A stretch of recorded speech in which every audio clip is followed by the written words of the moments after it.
Я уже показывала историю этой клиентки по поводу ее обуви, когда она пришла и сказала, что у нее 41, но на самом деле у нее оказался 46 размер обуви. В общем, показываю продолжение, с чем она пришла на ногах. Ну, такая себе ситуация, видно, что ножки, ну, как бы так сказать, смяты немножечко, да, собраны в кучку, и практически ни одного ноготочка здорового нет. То есть все так или иначе травмированы, но больше всего она жаловалась именно на большой палец правой и левой ноги. И вот сейчас вашему вниманию правая нога. За работой у нас мастер Елена. И первое, что было предложено сделать, это, конечно, взять анализ у клиента, чтобы отправить его в лабораторию. У нас для этого есть специальный договор и есть курьер, который этим занимается. В общем, мы собираем анализ, это делается достаточно просто, нужно максимально, так скажем, из самых глубоких слоев достать все, что там можно достать, и сложить в специальную маленькую, естественно, стерильную чистую пробирочку.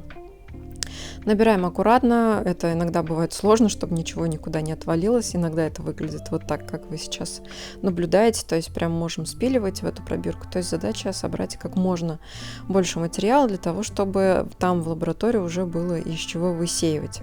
Ну и пока Лена что-то отковыривает и собирает, я давайте немного расскажу вообще, зачем клиенту сдавать анализы именно в кабинете подолога.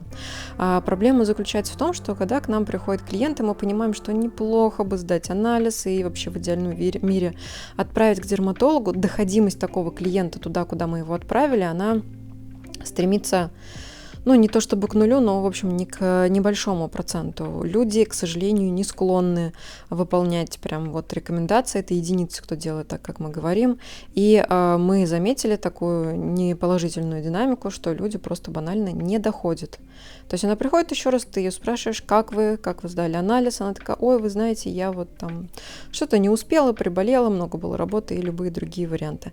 Поэтому мы решили, что самым крутым решением будет это именно на месте их тепленькими брать, как говорится, да, то есть пока проблема актуальна, пока вопрос открыт, то есть пока все свежо, мы их сразу же и просим, ну или иногда чуть ли не заставляем сдать анализ, потому что понимаем, что либо так, либо будет вообще никак. Тут как бы сейчас будет нормальный, логичный вопрос, а зачем сдавать этот анализ? Ну, понятно, что с ногтем же что-то не то, да, то есть он такой не свеж, этот ноготь некрасив, и явно с ним есть проблемы. И вполне возможно, что здесь действительно уже что-то присоединилось. Я почти в этом уверена, потому что при дальнейшем рассмотрении там и на стопах тоже были неприятные симптомы, и между пальчиков, в общем, все нам говорит о том, что, скорее всего, тут есть ногтевые приключения. Но дело в том, что анализ дается даже не столько для того, чтобы подтвердить или опровергнуть, ну это, конечно, да, но самое важное, что анализ дается для того, чтобы выявить, что конкретно там есть, потому что на основе такого анализа дерматолог, врач, он уже может назначить правильное лечение.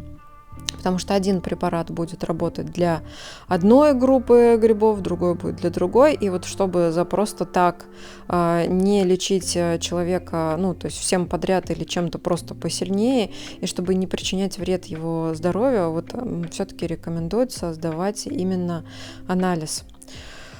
Ну, в общем, здесь я думаю, что я тему раскрыла. Напишите, если кому-то еще непонятно, зачем это делается. Я постараюсь ответить еще раз. В общем, здесь у нас у клиентки, вот то, что вы наблюдаете, это последствия многогодового травмирования всех вообще, в принципе, пальцев, потому что и мизинец плох, и все остальные. Тут очень грустная достаточно ситуация. И девушка призналась, что она просто не может смотреть на свои ноги, то есть она говорит, я стараюсь вообще туда вниз глаза не опускать, при том, что девушка молодая, красивая, высокая, статная, просто потрясающая девушка, и тут вот такая неприятность. Конечно, надо помогать, и, конечно, надо решать проблему.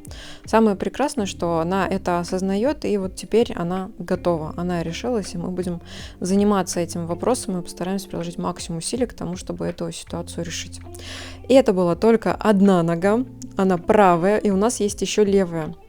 И честно признаюсь, левую ногу я отобрала себе и как раз потом сняла все это расследование с ее обувью и так далее. Поэтому ждите продолжения, не забывайте следить за моими обновлениями и видео. С вами была Алена. Всем пока-пока.